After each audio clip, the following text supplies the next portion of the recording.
Ngizothanda ukuthi ngikubingelele ngiphinde futhi ngikwamukele khona la kuZimi Live. Uma nje ufuna ukuhlezi updated ngokwenzeka khona la eMzansi, ungakhohlwa ke nje mbukele ukuthi ke usubscribe kule channel and uphinde phela uklikhe leyo bell for ama notification.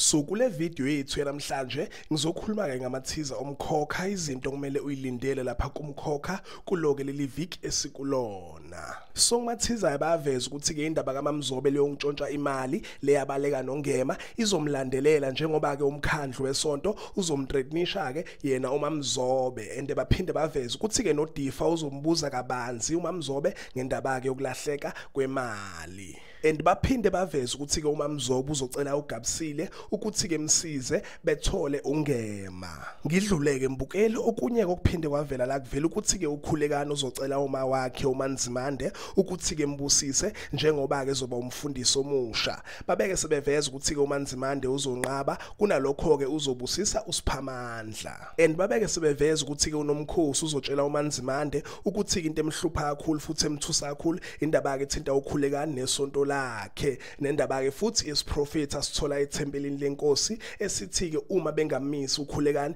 ngendaba ke yesonto lakhe bazokehlelwa inhlekelele enkulu. Baphinde baveza ukuthi ke uNomkhosi uzonqaba ukuphelezela uKhulekani njengoba ke kuzobe kuusuku olukhulu for yena ke uKhulekani uzobeke egcotshwa. Ngidluleke mbukeli baveza ukuthi ke ibandla lamaJudiya lizohamba lentabeni, and baveza ukuthi ke ubaba uMthembu kunento kazoyitshela uSphamandla ebalulekile. Baphinde baveza ukuthi ke izinto izobanzima for yena uMaMzobe njengoba ke uDifa uGabisile benonobuntu bazobeke belibangise entabeni. Aphela lapha ke ama-teaser ethu Umkhokha. Cethu ungakhohlwa ke nje mbukeli ukuthi ke ulike and ke usubscribe. Ayengithi ke nje danke ngiyazibongela.